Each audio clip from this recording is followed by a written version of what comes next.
Welcome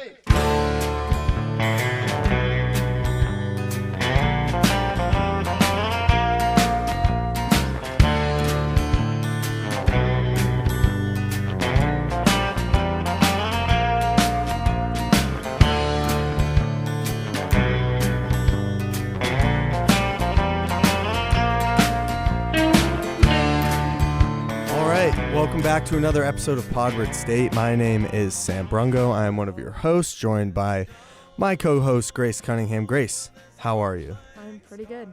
How are you? I'm doing really good. Yeah, cool conversation today. We're gonna do some headlines. As always, we talked to Anthropology Professor Kirk French about the vaccine and all things COVID and anthropology of alcohol and, you know, all good things. Cool guy, friend of the show, coming on for his second time. And finally, we will chat some football. So, we got in the booth, in the studio, we have Jordan Mansberger, associate producer, sound technician. New title for Jordan, sound technician. Congrats. Massive. We got our new contribs. We have Shannon Smith, Connor Krause. We got Charlie Pegler, contrib. Hailey Stutzman, contrib. Let's go. Charlie's on the mic. Charlie, let's get it. Well, guys, if you didn't hear, ESPN's College Game Day will be in Happy Valley this weekend for our big whiteout game against Auburn. So ESPN announced Saturday night that College Game Day will air live from Happy Valley for this big game. Fifth straight year, College Game Day comes to Penn State after being there last year, even though fans were not. So the show will air from Old Main Lawn. So should be a very fun time. Exciting. Very cool. Love College Game Day. Kirk Herbstreit, baller. Yeah. I'm going to sleep through it because we got a long day. So I won't be there, but... Charlie says he's gonna wake up, right? Charlie's. I'll be there. I'll be there. Are you gonna make a sign? Of course. What's it gonna say? I'm not sure yet. Something about Bo Nix. No, Shannon can have that one. I hope that the guest picker is one of our former guests. That would be cool. That would be cool. That'd be very cool. What if it was like Lisa Salter? What if it was just Don Roy King? Oh, he just shows up. Yeah, that would be awesome. Who do you think it's gonna be? I don't know. No guesses? Not really. That's kind of boring. Yeah. Chuck, who's your What guess? do you think it's gonna be? I think it's gonna be Saquon. Saquon. Thursday night football Saquon's gonna be in tomorrow. town. What's his name's gonna be in town? Michael Motti. So is Motti Matt would be McGloin. awesome. So some more big football news. Adam Taliaferro will be the honorary captain for the game this weekend against Auburn. So Adam Taliaferro is a former Penn State cornerback who had to prematurely end his football career on September 23rd, 2000. Due to a spinal cord injury in a game against Ohio State. The true freshman made a full recovery, but despite being given a 5% chance at walking again by doctors. So the Big Ten Network released a documentary on Taliaferro this past November, and he'll be back in State College this weekend. It's pretty cool. He has kind of a cool story. He got paralyzed and then came back and stood up on the field where he started to walk again on the field. It was awesome. Really? Yeah, very cool. Yeah. So it'll be fun. I think that maybe not a lot of people know that story. Wait, he got paralyzed and then walked that same day? No. He got paralyzed and then years later came back and. I thought you were he got paralyzed and then he just stood up and everyone was like. No, he got paralyzed yeah. and it was this was before I lived here, but it was a very emotional, and when he came back it was also very emotional and. But that'll be cool. Maybe I think actually there's a good chance he's the guest picker. You think? I'm sure there'll be a would story make sense. on him. There will be, yeah. Problem is the name. They always want the big name, and if it's Saquon Barkley is a chance. I don't know. If not, he'll be a part of game day at I agree. some point. I agree. But. All right. Thanks, Charlie. Yeah, thanks, guys. All right. Moving forward.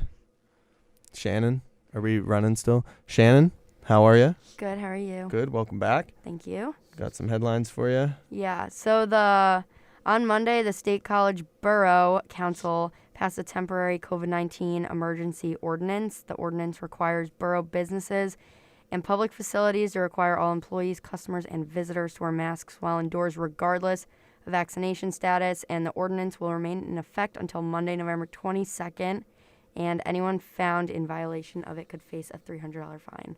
Talked about that on episode 1.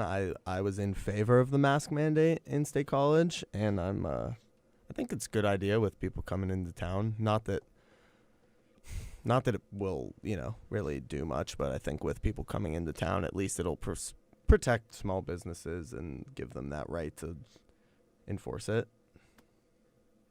A lot of small business employees don't wear them still though. Yeah, I was going to say, not to call out any businesses, but I went in there the other day, and Where? the McClanahan's. Yeah, We love I wanted McClanahan's, McClanahan's but They will start now, though. No, it was after this. I think that it didn't go into effect until, Until when? I think that I thought it was, maybe is still not. immediately. Oh. That's don't what I know, thought. but I know on a few businesses, like Connections, clothing store downtown, they had must wear a mask on their door. And have had that? That No. day Oh. that it came out, I went the next day. They had before that it was It was strongly urged. yeah, strongly, yeah, but now it's required. Cannot come in the store without a mask. I feel like a lot of businesses have had please wear your mask, but Yeah. they can't, I guess. Yeah. Maybe not. I don't know. I don't know the rules, but think they can. I'm in favor of it. It might not look like it right now, but I am in favor of the mask mandate.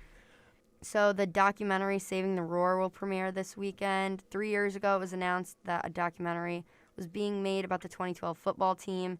And this weekend, on Friday, September 17th, the documentary will be premiering at State Theater, and players and coaches from the 2012 team will be telling their perspective of that season. I'm really excited. I'm really I think that's excited cool. too.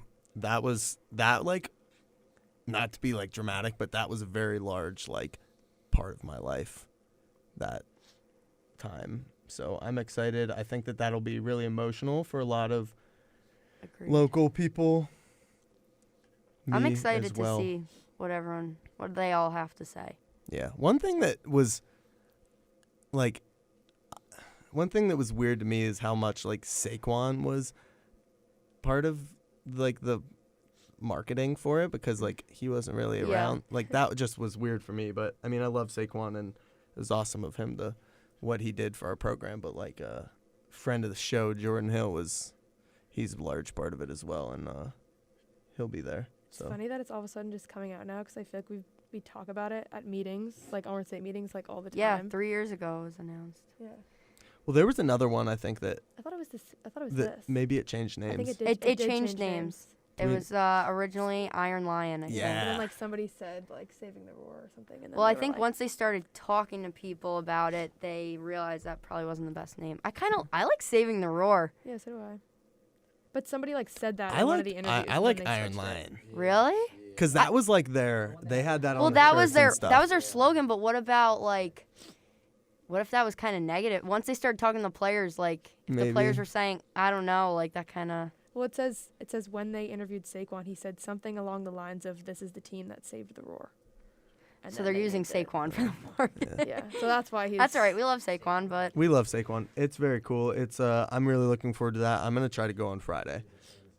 you think it'll be packed? I think so, Yeah. Probably. but I'm gonna bring some tissues. Anyways, Yeah. all right, Jordan, Sam, what's up, dude? what's up? What do you got for us?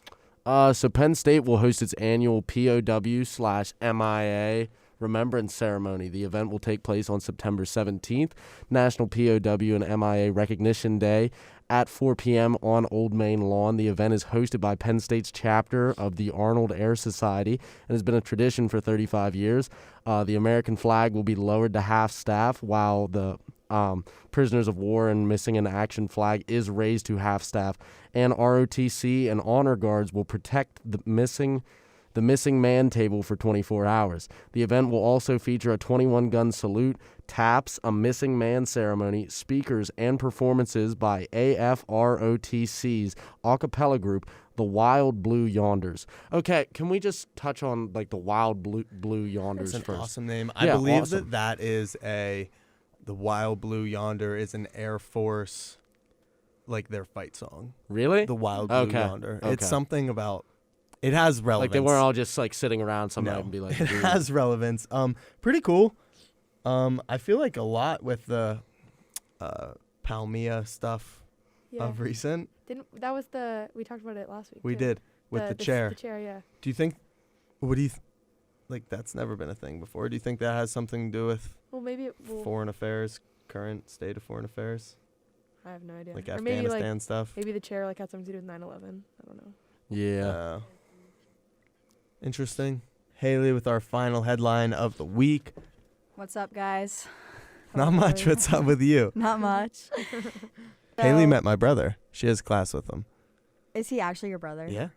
Like, actually? Yeah, Luke. He's my brother. Well, he's a good kid. He's awesome. He's the best. Shout out to Luke Hall. Love you, buddy. Anyways, co-ed business fraternity Alpha Kappa Psi will host a blood drive in memory of a student who passed away from COVID-19 last month. The blood drive will take place between 11 a.m. and 5 p.m. on September 21st in Alumni Hall in the Hub. The student, Neil Patel, a 20-year-old honors college student, died on August 1st following a 4-month battle with COVID-19.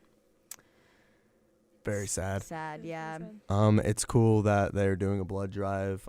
We encourage all of our listeners out there to donate blood. If not at this blood drive, at some point this month, as it is Blood Cancer Awareness Month. Yeah, that's pretty cool. I'm gonna go donate blood at that.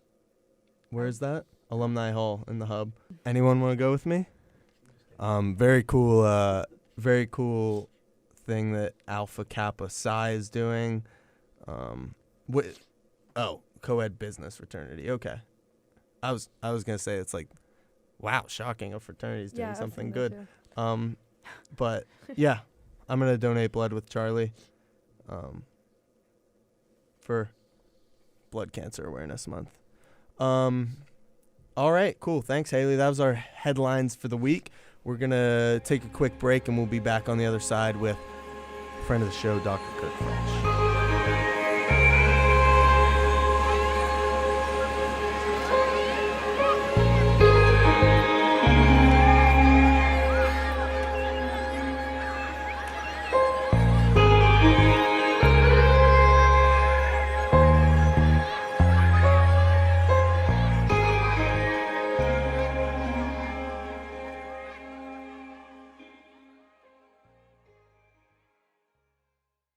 All right.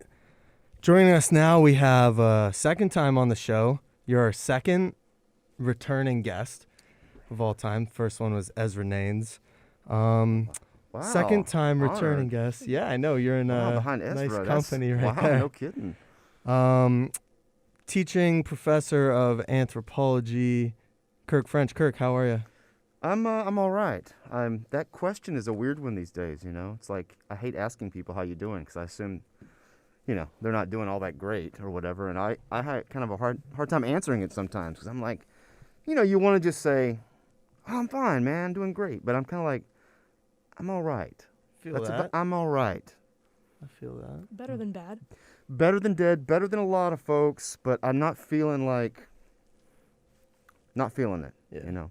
I feel like that's kind of, that question now is like just an opportunity to, you know, see like, oh, I'm healthy.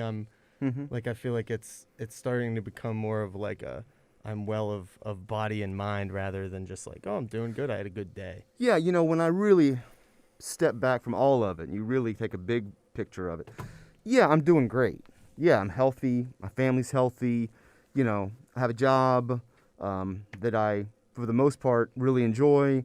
And so, I mean, like, that's better than, you know, most people in the world can ask, you know, that have. So, in that sense, yeah, it's just comparative to what it was like, you know, even a year ago, what it was like in April and May, you know, with that sense of hope that a lot of us had, that we were about to kind of return to a little bit of normal and have the rug pulled out from under us again. So I think that's part of it, of that false sense of hope. That same thing happens in the spring. We get that little bit of, all of a sudden it gets 75 degrees. Everybody starts putting shorts on again. Hoodies are gone, and all of a sudden it's nice. And then you get man, half winter of slaps snow. you again. And you're like, oh, you just feel. That's kind of what happened with this. So that's kind of how I feel. So last time you were here, we were talking about, for our listeners that just joined us this season, we were talking about, were you there? Mhm. Was it just me and you? Yeah. we were talking about State Patty's Day, and we mentioned COVID a little bit because it was kind of a concern of ours, but we didn't really dive too much into that as a factor of State Patty's Day. But now this visit is a little bit more about COVID. Mm-hmm. So you have been advocating for vaccine mandate here at Penn State. And the first time I really saw that as someone who's outside of your circle was you created this video trying to calling on Penn State to incentivize their getting the vaccine. Can you tell us a little bit about that, how you came up with that, how you contacted those people? We'll cut that video in at this point, but... Hey there, I'm Kirk French. I'm a teaching professor of anthropology here at Penn State University. Some of you may have even taken my booze and culture class. Wow, do I miss teaching in person. Oh my gosh, I miss you and I miss teaching. You know where I wish I was? In 100 Thomas with you.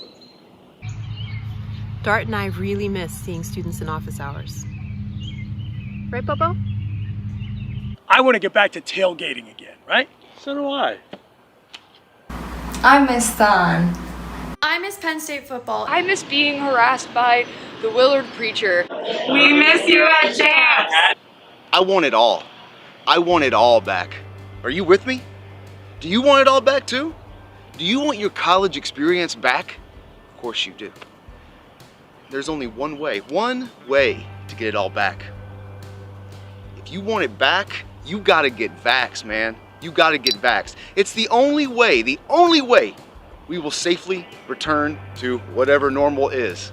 It's up to you, it's up to me, it's up to all of us to make our community safe, to make our campus safe. And we can do this. We can do it together. So for those of you that say yes to getting vaxxed, you wanna get that shot in the arm? You have a chance to win some really cool stuff. How about free textbooks and Penn State merch, groceries and snacks from McClanahan's, free food and maybe a drink from some of your favorite restaurants and bars downtown, the Corner Room, Pickles, Chumley's, and my personal favorite, Zeno's. Or how about a chance to win the coveted Black Card from Champs, or some mad cash credit from Line Leap? You know you want that, right? And there's hundreds of dollars of gift cards at other businesses in downtown State College. Hey, and let's not forget, how about lunch with me, Mike the mailman? And this is just what I've been able to round up. Now, I'm personally calling on our Penn State administration and the Board of Trustees to up the ante by adding 50 tuition waivers at University Park and 5 for each of the Commonwealth campuses for the fall semester. Oh, and they should also throw in hundreds of free tickets for those Nittany Lions, right? How about them apples? All you have to do is log in to My UHS, links down here at the bottom in the comments, right? Log into My UHS using your Penn State credentials, upload an image of your COVID-19 vaccine card. That's it, right? It's that simple. And then it's up to Penn State to start a lottery where winners will be announced daily. Hey, we've all been through one hell of a year. But you know what? We made it, right? Right, we made it. We made it this far, and we did it together because after all, we are. Am I right? So listen, it's simple. If you want it all back, just get vaxxed. If you want it back, just get vaxxed. Just get the shot. If you want it back, get vaxxed. If you can, get vaccinated. Just get vaxxed. If you want it all back, you gotta get vaxxed. So if you want to get it back, get vaxxed. Just get vaxxed. How that came about and, just what that meant to you. Yeah, so what happened with that was, I was for a vaccine mandate early on because some of the universities back in the, May and June so, started calling that they were going to do this, and that was a smart move because you do that in June. Everybody has plenty of time to get both doses and all of that before August starts. You can really take advantage of that. And from folks that I knew that are on the faculty senate and that were involved in this stuff, they were like, yeah, it's not going to happen unless they're really pushed really hard. It's just not going to happen, you know? And I'm like, come on. They wanted to go the incentivizing route.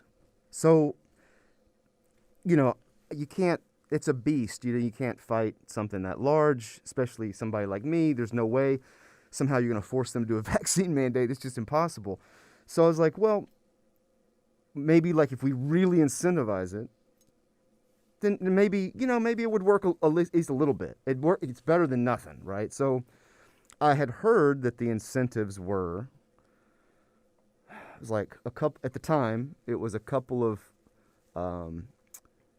Barnes & Noble gift cards and, a pizza party and some snack boxes. What does pizza party even mean? Yeah, pizza party. What does that pizza mean? party. And this was said in a faculty meeting, and Nick Jones said, it's amazing. We're going to have this pizza party. College students love pizza party and these snack boxes. Wow, I might want to have one of those. For getting the vaccine. Yeah. So you'd get a vaccine that you don't really want to get, and you get a vaccine and you turn in your vaccine card, and then you're entered into a drawing that you might get a snack box or a pizza what kind party. of snacks were in there? Man, I don't know. I hope it was really kind ones. I don't know, but I doubt it. You know, I heard this and I'm like, are you kidding me? How out of touch? Not that I have my pulse on what the students want, but how out of touch do you have to be? You think a pizza party and some snack boxes are going to get the incentives to fall in place. So I was pretty desperate about it, and I decided that maybe I could come up with better incentives, be it like, you know, working with Line Leap, working with Champs, working with Zeno's, the Corner Room, Chumbley's, that whole thing, working with all the bars and stuff downtown, not to get free drinks or anything, but to incentivize something else that could occur. Like with Champs, they ended up, you know, they were going to give a couple of the black cards away, and the bookstores to give free books for the semester for like 50 students or whatever, or 100 students, I think it was. Which is huge. Yeah, it would be. Large. I mean, it's like that's worth like $1,100 or $1,200 or $1,500, right? I mean, I don't know how much do books cost on average per semester. That's just mine aren't much because I'm a comm major, but um, some are more. But yeah, so it's a lot, and I thought that. But then I thought, what would really incentivize is what is the most expensive thing at Penn State? You know, it's not your bar bill, which I'm sure is, you know, quite extensive.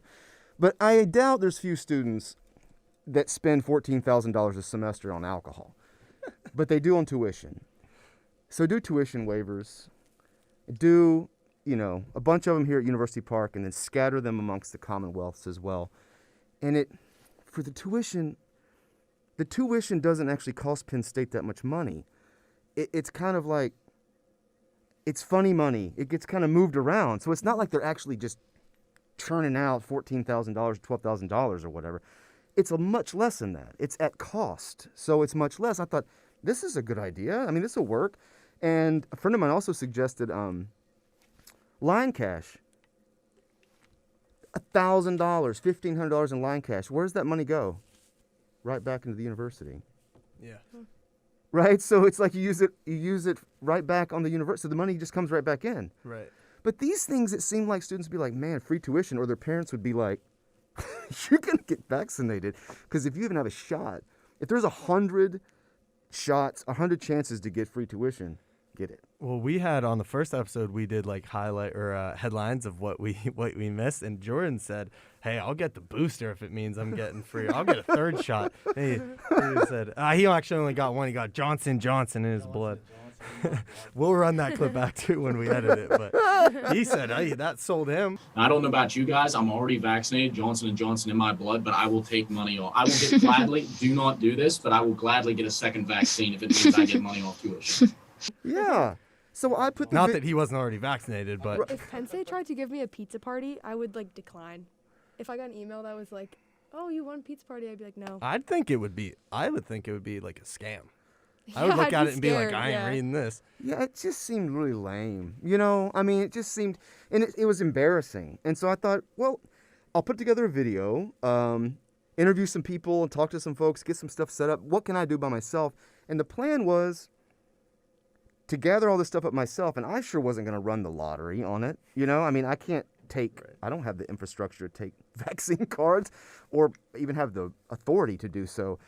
But it was to gather them up and kind of, I don't want to say embarrass the administration, but it was like up the game, like, hey, this is what I've done. Now, I can't do the tuition waivers. That was up to them, but all this other stuff. And then they would just adopt it. Like, I told all the owners of the businesses downtown, it's like, when the time comes, you'll just turn this over to whatever office on campus does this stuff, right? Because I actually assumed, I knew they were going to do an incentive program that since someone else had done all the legwork, why not just take this stuff and include it into whatever thing we're going to do? Pizza party, a black card, like put all this stuff together, right? They just completely ignored all of it. Not all of it. They didn't take one single thing that I did. So I just had to tell all the business owners and stuff, I was like, they weren't interested at all in all this stuff that you were willing. I mean, Champs was willing to do it because they didn't want another shutdown to happen, right? They wanted to try to get as many people vaccinated, so they're willing to throw a little cash at the situation. Right. But nothing came of it at all. It was like I never did it. Was there any response from the university at all? Nick Jones sent me an email, said we were on the same page with trying to incentivize, and he appreciates my efforts. I think that was about it. But yeah, I mean, that was it. It's very weird. Was that like a smack in the face to you? Did you take that as? No, not really. I mean... Or is that kind of what you expected going into it? No, I expected them to just say, like, thanks for doing this. Can we have the contacts and, so we can use some of these things as incentives. They did up the incentives from what they had previously said. And, autograph football and that kind of stuff. They had, that kind of stuff. But right. they upped it a little bit, but it still wasn't much. I heard of the free tuition waiver thing. The tuition waiver thing really pissed them off because they thought that was ridiculous. I just heard that through, other people. But nothing came of it. It was as if I didn't do anything at all. And that was back in like June or something, I think.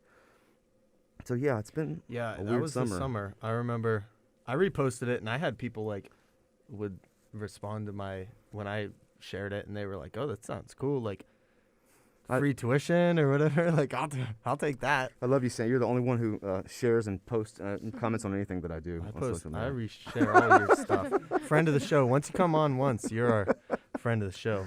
Anyways, so that was June. Something like that, yeah. Come September, you and Laurel, you guys wrote an op-ed for The Hill, basically urging vaccine mandates in order to save public universities. How'd that come about? Because we had seen something similar to that in August from, I forget his name, an English professor that we chatted about on the first episode as well. But did he publish in the Atlantic? He published something in the Atlantic? I believe so. An op-ed, yeah. I think his op-ed was great, and I think it was about just like what is wrong with Penn State? Why are they doing this kind of thing? Calling them out, because the thing is, what I had also heard, there's two things that really upset the Board of Trustees, and that is money and bad press. And so, or the threat of, losing money and bad press. And so, with the op-ed in The Hill, I mean, what we were doing there is, I had been asked to give a talk the first time I gave a talk at the CJU rally, the first rally, I was moved to do so. I was there with my daughter. She's 7 years old. She's unvaccinated. And I went up to the organizer and I said, hey, can I say something, just a couple of, 2 minutes worth? I said, I want to say something. And they said, sure. And so Viola, my daughter, went up there with me, and I just said a few things. And I have a really hard time speaking. And listen, this whole activism thing, I don't, it's not my thing. I just want to do my other thing, and I don't want to. But because I also get emotional. It's like I'm up there, and I'm getting emotional talking about this stuff, and I called the administration out saying that they don't care about. It's obvious they don't care about the students or the staff or the faculty. We know that they don't. But do you not care about the children? Do you not care about the kids in this community? And that's kind of was my point. And so after that talk, I was asked to give another talk at the next CJU protest. So I actually wrote something out. And in writing it out, the night before, I was talking to my wife, Laurel, and this idea formulated about this military contracts because I knew that, what is it, ARL, Applied Research Lab? You know, they're the ones, they got a $2.1 billion contract with the DOD about 10 years ago. It's like a 10-year contract. They also have contracts with the Navy. And Penn State has one of the largest contracts. And I was like, man, I wonder how much those are worth. This $350 million that they get from Harrisburg, it's got to be a lot smaller than that. And turns out it is. I mean, they get $700 million from the federal government. And I was like, well, the Biden administration had just passed the military and all contractors that are associated with the military and all federal employees to get vaccinated. And I was like, wow, man, why couldn't he just extend that to include all universities that do military? Because it turns out 900 public universities have military contracts with the DOD. I was like, wow, this could actually. So I started looking into it. Like, am I gonna present something that's already out there? So I just started Googling as many different ways as I could come up with this concept of DOD and military contracts, universities, and all this kind of stuff, and no one was talking about it. So Laurel and I decided to write this op-ed about it, and so it was published in The Hill, and that was just like 2 weeks ago. So that's kind of how it came about. It was just another trying to throw an idea out there. You know, it's just a Hail Mary that nothing's gonna come of it, and it didn't. But I just mainly, I'm just so fucking tired. I'm exhausted of fighting about this. I just want to teach and do research, and I want my big class to be there, and I want all that stuff. I don't want to be worrying about this all the time. It's all we talk about. And if there was a vaccine mandate and we had 98% vaccination rates, I wouldn't be worried as much about this stuff, you know? And it's embarrassing. It's embarrassing that we are a top research university ignoring the research of our own faculty. The science that's out there, we're completely ignoring it. And it's embarrassing. And so that's another thing that the article was about. It's like it's ruining the reputations of these universities. So, and maybe that sounds kind of dramatic, but that's how I feel. So what was Penn State and the larger community's response to that op-ed?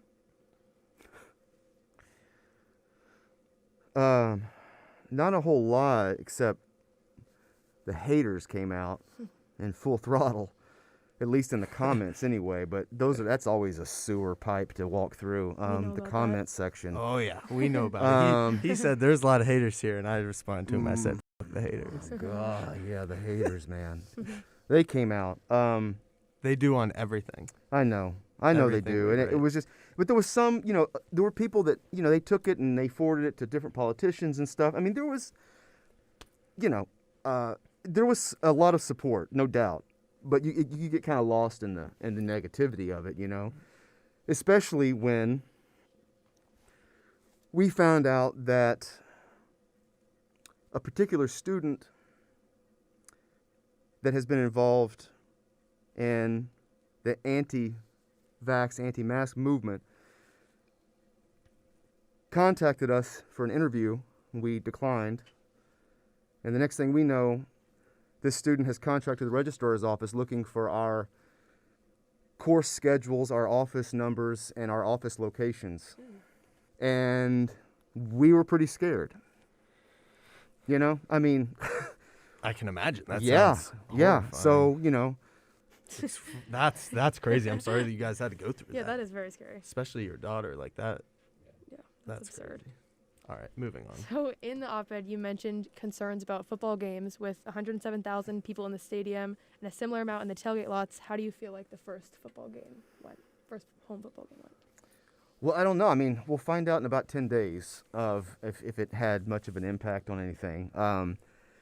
I mean, there's a professor on campus, I can't remember his name, he's doing some research on what happened at Sturgis when you had, I think it's about 80,000 people that come there, and they're mostly unmasked, and there was like a 12 or 15% jump in cases, and they were outside, but they were all in close contact with each other, right? So I assume, it only makes sense that there's going to be a bump. I don't know how much. As will there probably be at every university with football, right? Probably not Like at with LSU sports. where they have, you have to show proof of. Where's that? Ohio State. Yeah, no, right. no, LSU, Louisiana LSU. State. Yeah, down in Baton Rouge, Louisiana, the bastion of progressivism down there. What? Yeah. That's Louisiana crazy. State University Have they had a is game? requiring. They just had their first game. Yeah, they're requiring proof of vaccination or negative COVID test to come into the stadium. Go Tigers! That's cool. Good for them. Yeah. So Shit. So no, I mean I don't really know. I'm assuming there will be. And with here, you have a lot of people coming in from Jersey, New York, Virginia, from all over the area, and then I can't say who knows because we do know. Like there's going to be a bump. It's just about how big it is. I was disappointed the fact that the only place you have to wear a mask is in the, in the bathroom. I think they also weren't enforcing that at all. I heard. Oh, I I didn't- can't I didn't go to imagine. the bathroom, Well- but I don't know how they would. I also got yelled at in this building by the dean mid sip of water, and she was like, "Your mask has to be above your nose," and I was like, "Okay." I put it up, and I was like, "Oh no, I'm thirsty now." But yeah, I don't know. It was weird. I didn't really get to see. I didn't see many masks. I was on the field, but I didn't see any when I was looking up. Well, yeah. Many masks. I can't imagine people were wearing masks. No, but I can't imagine. I wonder what many it was people- like in the suites. 'Cause they're the ones that are supposed to be wearing masks, but I can't imagine they were. Yeah, me neither. But yeah, it's crazy. I don't know, but so moving back a little bit towards the beginning of the school year, you announced before the first day of school that you'd be taking part in this Zoom-in protest. I did do that. That's right. Saying, sadly, my 736 students could have been attending a normal face-to-face classes, but the Penn State administration chose politics over the health and safety of its faculty, students, staff, and local community. Vaccine mandate now. What was that like? Did you get any? They were saying there was going to be repercussions for anyone that. What was that like? I mean, the Zoom was fine. The funny thing is, that's the first time I've taught on Zoom. I didn't teach on Zoom at all last year because I pre-recorded my lectures. Which were awesome, by the way. Thank you. I'm glad people enjoyed them. It helps when your backdrop is, when your real backdrop is Zeno's, not like a fake Zoom backdrop. So yeah, it worked out really well. But the Zoom thing, I had 726 students. There were 650 that logged in. So, which was about the same as you would have if you'd had it in person on the first day. You would have had a large turnout. Talked about the syllabus, what to expect. I didn't get any pushback from the students, and I sure didn't get any pushback from the.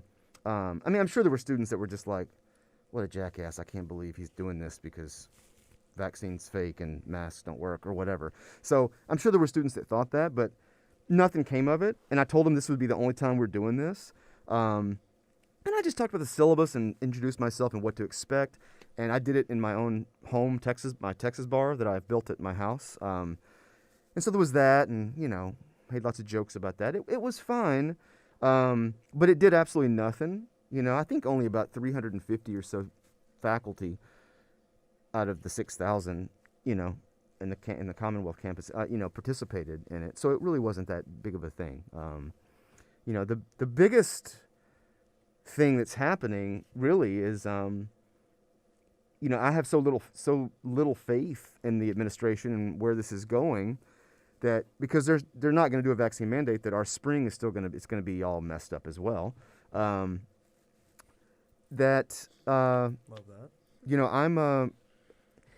I worked so hard to build this class as big as it is. I wanted to share anthropology with as many students as I could because it changed my life as an undergrad, and I just kind of stumbled into a class, and it meant a lot to me, and I just want to share it with students. And I've taken the class to 50 students in the spring.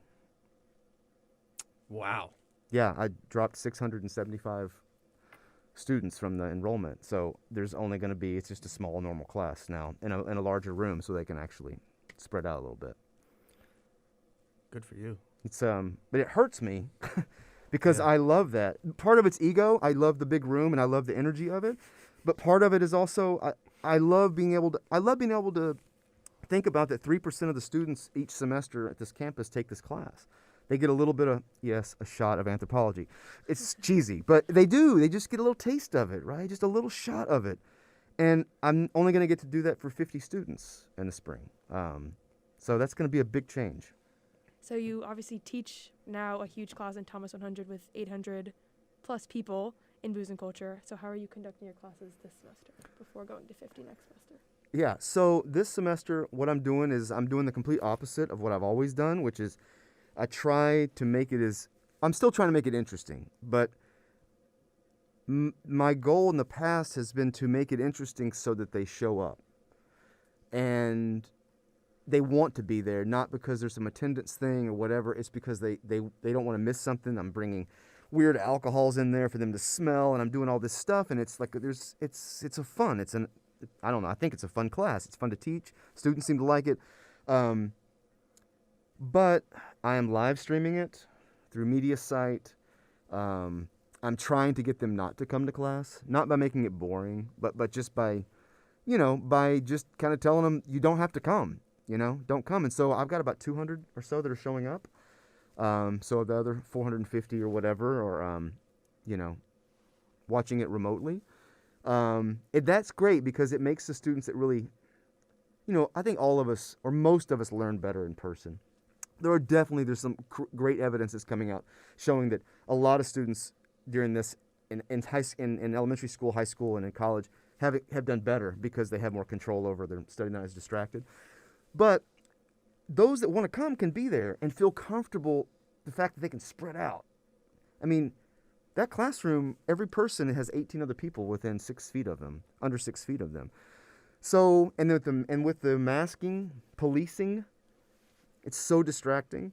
I just told the students, like, hey, listen, this mask sucks. I know. I hate wearing it too. Do you wear it while you teach? Yeah, I wear it while I teach. Yeah, one, I have to, and two, I would anyway. But I mean, I say, then don't wear it. Go sit outside on the bench and watch this class right now live on your phone. You can do that. Like, why? And take your mask off. Like, go outside. Like, why would you be in here? And I think a lot of them have heeded that. Like, yeah, why am I? I mean, I can go do this from 3:05 to 4:20. I can just watch it on my phone, and it's archived. They can watch it again later. So it's helped. So that's kind of how I'm approaching this semester. I mean, I don't know if I would come if it was all 736 students in there. I don't think I would come.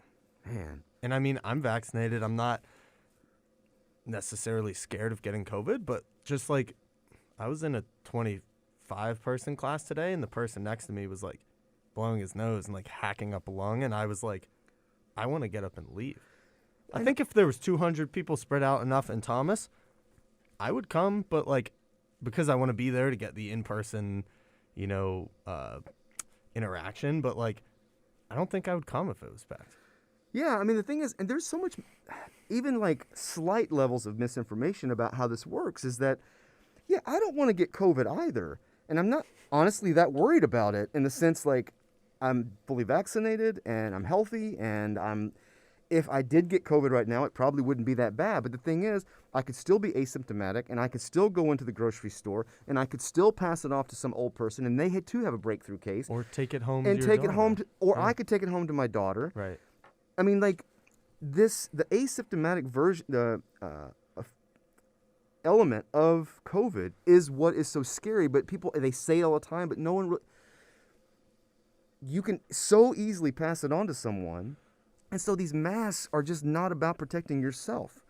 It's about the fact that you could have it and give it to someone else that's in the class that is, somewhat immunocompromised.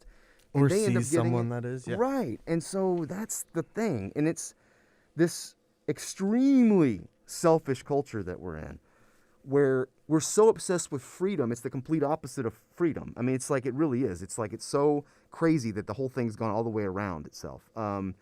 That you can't have true freedom unless you're taking care of other people, right? I mean, you just can't. And anyway, and so that's a big part of it.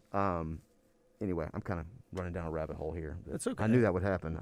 I was trying to think while I was walking over here. I was like, how am I gonna like keep it together? I got my vaccine relatively early, at the beginning of February, and I, for the first time since I'm from town, for the first time I didn't see my parents until Thanksgiving. It was weird because not that I was scared of getting COVID, but it was like I was scared. They're dentists, so if they got COVID, they would have to shut down, and they were shut down during the pandemic for 2 months. So it's just like there's other factors I feel like that go so much into play whenever you're talking about it, and I don't know. It's just like at that point I really wanted it to be over so I could go see my parents. Yeah, I hear you. But and I think one of the reasons my parents got vaccinated was so they could see their granddaughter. They're not necessarily on the side of of believing what science or whatever, So Right. It was surprising, but I think it had a lot to do with grandkids. Mhm. They want to see them. They're going to have to be vaccinated. Yeah, well, hopefully your class will get back up to 800 and they'll be able to get that full experience that I wish I got. I still got a lot out of the class, but hopefully they'll get back to that soon. And I'm sure it will. I'm sure it will with time, but You can honestly say, I took this class and all I got was this stupid T-shirt. You could actually say that. it's a great t-shirt. I did also get a shot glass for my brother and a cup for my dad, which I told him, I said, don't put it in the washing machine or whatever. He put it in. So now it's just a blank glass I cup. was so disappointed in that. Man, I emailed that company. I was like, you got to be kidding me what you did with this. Anyway, but, I've always thought that getting the shot glasses for class was probably skirting the edge of what a faculty, what faculty should do and for students, like get them shot glasses. But it gets people talking about the class as long as they don't put it in the dishwasher and it washes the logo It could off. just be a tiny cup for like milk. It could. It's shot glasses were originally like jiggers. They were Ew, used milk? to measure milk. Yeah, that's a weird thing. Milk is gross. What a weird thing to say. But to measure things, it's 1.5 ounces, and it's to measure things. So yeah. Well, it's a measuring cup. It's a tool. Yeah. I said this last time, and I'll say it again. You could tell how much effort you put into, making that class still interesting, and which some professors did not do. I mean, taking the time to make that production and make it very high quality it didn't go unnoticed. So thanks. I guess that kind of takes us into our last question here. We, you just finished your Land and Water Revisited, and you're out of the country for a while, doing some cool things. So what are you up to now? What's next for you? What are you working on? Anything cool? Yeah, it's funny. That last trip I took before COVID broke out, I was doing the premiere of Land and Water Revisited in Mexico, and that was in January 4th. Of course, we didn't know that was our last trip for a long time. So yeah, and then it's funny. The next trip I took was to go to the Arctic, which I did finally when Canada allowed vaccinated people to start traveling with essential vaccinated people to start traveling in late July. And so I'd had the grant for a year and a half. So I went up there for a film project, and I went alone. My crew didn't go with me because it was complicated with COVID and with getting permission from the government and all that. So it's another documentary. It's another kind of a revisited, where the other film was looking at a film from 1962 and revisiting it, hence Land and Water Revisited. This one, though, is actually, instead of revisiting a film that no one had ever heard of before, like Land and Water, we're revisiting a film that most people have heard of, even if they don't really know what it means. And I'll quiz both of you right now. You roasted me last time because I'm a film major and I didn't know. Oh, I already brought this up last time, didn't I? Okay. I think you did, and we did talk about it. I did. Shit, and I didn't know what it was, and you were like, That's right. It was at the end. Yeah, I remember. So Nanook of the North is the first documentary ever made. It was filmed in 1920 and 1921. Robert Flaherty lived up there in the village of Inukjuak for a year, filming this thing for a whole year.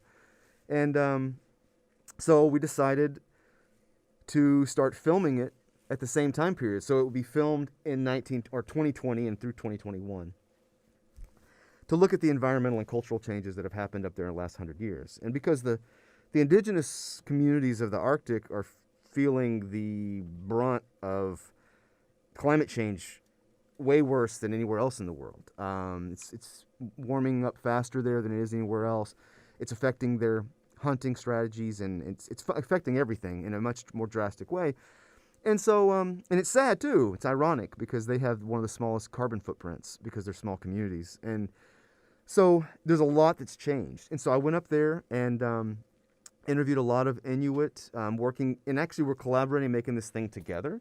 And they've been filming as well. I couldn't go up there because of COVID, so I shipped camera equipment up there, and they had been filming and doing some interviews, which is cool. It's just, instead of getting just the white man's perspective of what they're doing, you're getting Inuit interviewing Inuit. They're on both sides of the lens, and it's really it's turned into an extremely inclusive type of project, which is great, So it's going forward. It's just slow and weird like everything else during COVID, but it was a good trip. I was there for 2 weeks and came back, and I did a very poor job of editing together a little 7-minute clip to show some potential funders of what I did. But camera work and editing is not my forte. It's more directing and producing. But I put it together, and it looks all right. It looks pretty good, actually. Cool. Yeah. Well, so that's what we're doing. To checking it out when it's all finished. Yeah, it should be. Who knows? October 2023. That's what I've been saying. I don't know why that, but I'm just saying that date. Cool. Hopefully COVID will be over by then. Who knows, though? Ladies and gentlemen, Dr. Kirk French. Kirk, thank you so much for coming on. Hey, thanks a lot for having me, you two. Really appreciate it. Yep, of course. Friend of the show, Kirk French.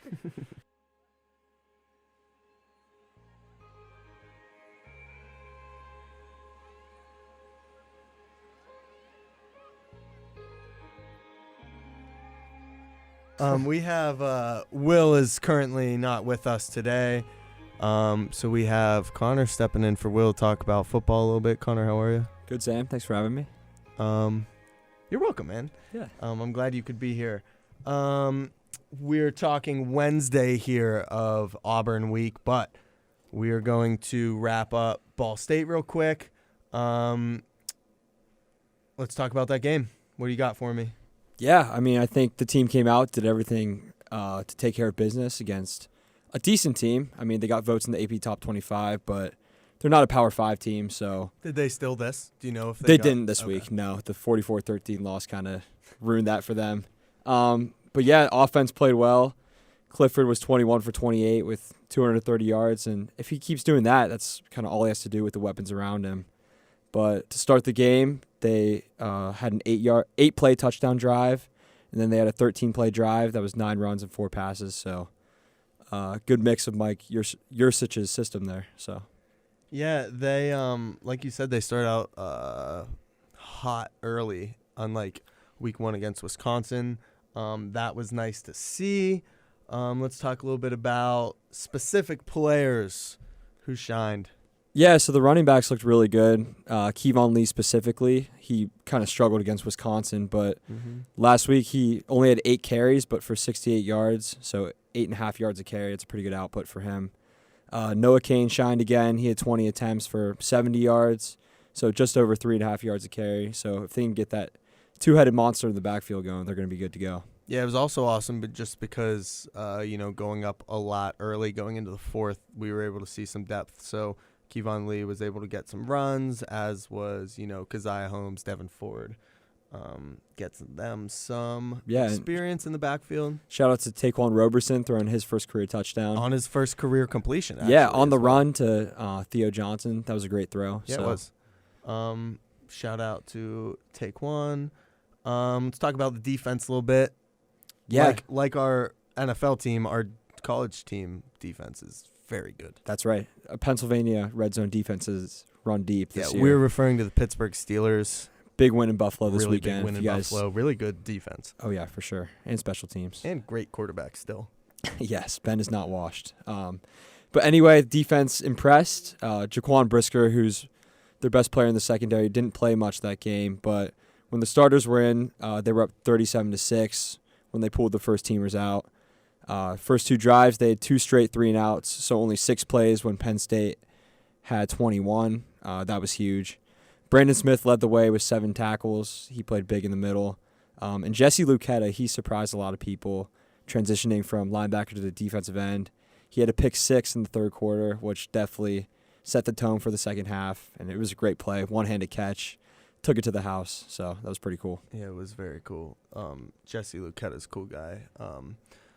The defense, me and Will and Ryan and Gabe were talking about it in our post-game reactions, and we talked about how the defense, or at least I did, like, really could have someone at every position group that could be a first-team Big Ten or could get even national honors, whether it's Brisker or, Ebiketie. Ebiketie, Ellis Brooks, Lucchetta. Like, they're stacked.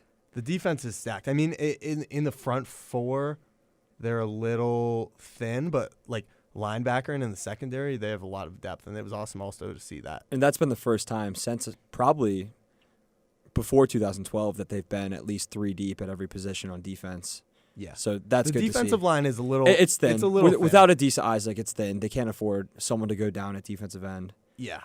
But I don't know. If they stay healthy, they're going to be a good group to be reckoned with. But so on the defensive line, it helps that Lucchetta's getting some, That's true. Yeah, he's a hybrid guy. experience at He's like that. a TJ Watt guy. He can play on the edge, play in the box. So he's been playing well so far. Let's talk a little bit about the third phase special teams. Obviously, Jordan Stout struggled a little bit in the game in Madison.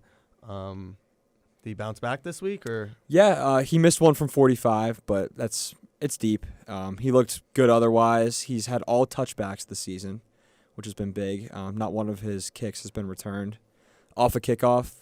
His punting's been solid. His average has been over 45 yards. So if they can just straighten it out from long range, they'll be good to go. Yeah, Jordan Stout is...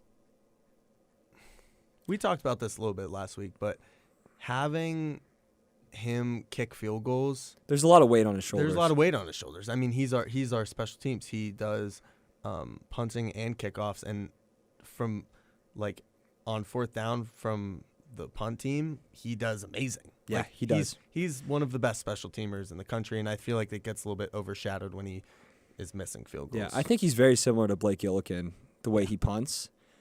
He's an NFL punter, in my opinion, and they just need someone else. He's a get drafted in the first 5 rounds punter. You think so? Yeah. I mean, McAfee went high praise. 5, I think. Yeah. McAfee went in the 5th round. I think he was the highest ever. Well, no, there was one other. Harvin went 6th. Yeah, Presley Harvin for the Steelers went 6th round, but boy. But I think Jordan Stout's got a future in the sport of football, and if not, definitely something with his gorgeous hair. I agree. All right, so any final thoughts before we pack up Ball State? Yeah, I think we took care of Ball State. Covered the 22-point spread, which was surprising to some, but I think it really just reminded us that this team is solid, and the win against Wisconsin was no fluke in Week 1. Yeah, I agree. I have high praise for this team, and seeing Ohio. Last thing about last week is just seeing Ohio State lose to Oregon.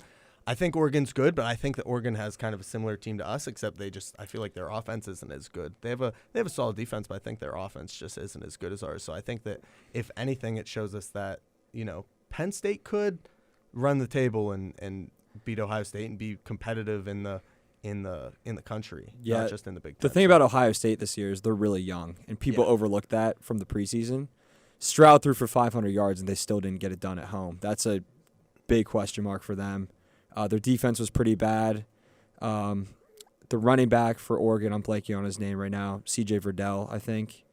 He ran all over that defense. So if the O-line can dictate the game and Noah Cain and Kevon Lee can get going in Columbus, that's going to be a huge game. Yeah, what they have in youth, we have in experience. So I think that was something to take away from last week, even though it doesn't directly, directly go towards Penn State. All right. Moving forward, we have our big, our wear white game. Yep. Better known as the whiteout. So we got Auburn coming in town, night game, 7:30. We got college game days coming in. What can you tell us about Auburn so far this year? Yeah, so Auburn's 2-0. They beat Akron in Week 1, 60-10. and Alabama State week 2, 62-0. So high-powered offense against bad competition, though. Just to put it, We would have done it. We would have ran. yeah, we would have done the same thing. In 2020, it was an off year for everyone, it seems like, but they went 6-5. Just like us. Yeah, we went 4-5, so same amount of losses. But from what I've seen, Bo Nix is very similar to Sean Clifford. Two highly touted recruits.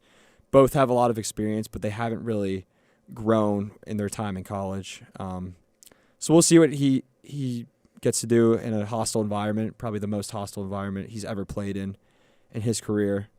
So, yeah, I'm excited to see how that defense, Penn State's defense, matches up against an offense that's put up over 120 points in 2 weeks. Right. How do we feel about our offense going up against Auburn's defense? Because I'm pretty comfortable with our defense going up with the likes of pretty much anyone. But the offense, I feel like it's going to be similar to Wisconsin. Okay. I think first team to 30 wins this one. They're the top scoring defense in the country right now. They've only allowed 10 points in 2 games. Granted, they have played some bad teams, but it's an SEC defense. That's what they pride themselves on. Good linebackers in the middle. So Kobe McLean leads the team in all defensive categories. So, yeah, we'll see. They haven't played anyone, so this will be their first real test. Yeah, which is it's hard for a team to come out and win in an environment like Beaver Stadium in Beaver Stadium's Wear White game. Yeah. Yeah, it's gonna be fun. But yeah, we'll be back. I know nobody was excited about playing Wisconsin in week 1, but that game was so beneficial for Penn State because now you're playing the number 22 ranked team in the country at home. It's nothing compared to playing the number 12 ranked team on the road. So I'm confident this week. Final score prediction from you. I'm thinking 31-23 Penn State. I have Penn State 27, Auburn 20. I think it's going to be similar to 2019's whiteout game where, Penn State kind of dominated Michigan throughout the game and really just played much better than Michigan did, but it didn't necessarily correlate like that on the scoreboard. So I think that if Penn State's defense can hold them, we'll see a win. Yeah, hopefully. their running backs, though, are putting up crazy numbers right now. Their leading rusher, Jarquez Hunter, he has 17 attempts for 257 yards, which comes out to 15 yards a carry. And then his backup is averaging 10 yards a carry. So so that's going to be a definite test. I mean, if the D-line can shut them down, and rely on Bo Nix's arm, I think Penn State will be in a good spot. Yeah, hopefully they can stop the running backs for Auburn a little bit better than they did week 1 against Wisconsin. Yeah, with Malossi. But all right. Well, Connor, thank you so much. We'll have more football coverage coming back next week on episode 4. Thanks, Connor. Yeah, thank you, Sam. Great. Thank you to Connor for chatting some football with us. That was our episode. Great chat with Kirk French, talking about vaccines, had some headlines, talked some footy. I can feel, you can just when you're talking to Kirk, you can just feel how upset he is by all of it. Yeah, you can. You could see it in his eyes. He's a very interesting person. He's very interesting. I was thinking about awesome. last time how he told us that he started dating his wife because she brought cupcakes to his birthday party. Yeah. And then they got married. Wow. You think that works? Bringing cupcakes? Yeah. Probably not. Yeah, Kirk's awesome. It was fun to have him back in. Sorry to Ezra Naines is no longer our only 2-time returning podcast, but and he was our first in-studio guest. Really cool. Fun. Yeah, that was Big awesome. steps. It was fun. Yeah, big steps. From Willard Building, this has been another episode of Podward State. I am Sam Brungo. I'm Grace Cunningham. Go donate some blood, guys. Blood Cancer Awareness Month. Go donate some blood. Have a good weekend. Be safe. See ya.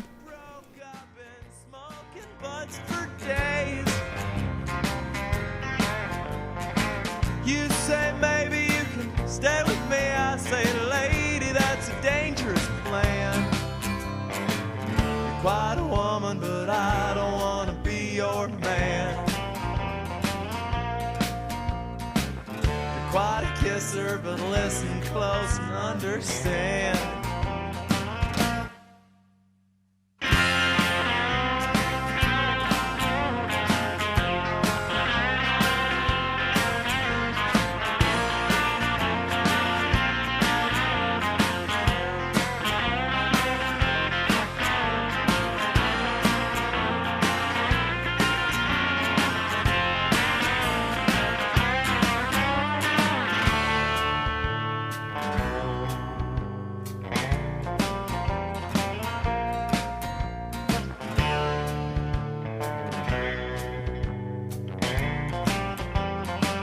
Take a letter to God.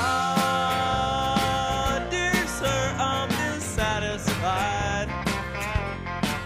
Well, it ain't your fault they keep pouring salt on my heart. All I need is a brief reprieve. I keep leaving, I ain't getting nowhere. Won't you linger, let me run my fingers through your hair. Won't you stay, I can play like I don't care. I think you're dope and I hope I'm making myself clear. I think you're flying, that's why I'm getting out of here. Well, I must have been stoned.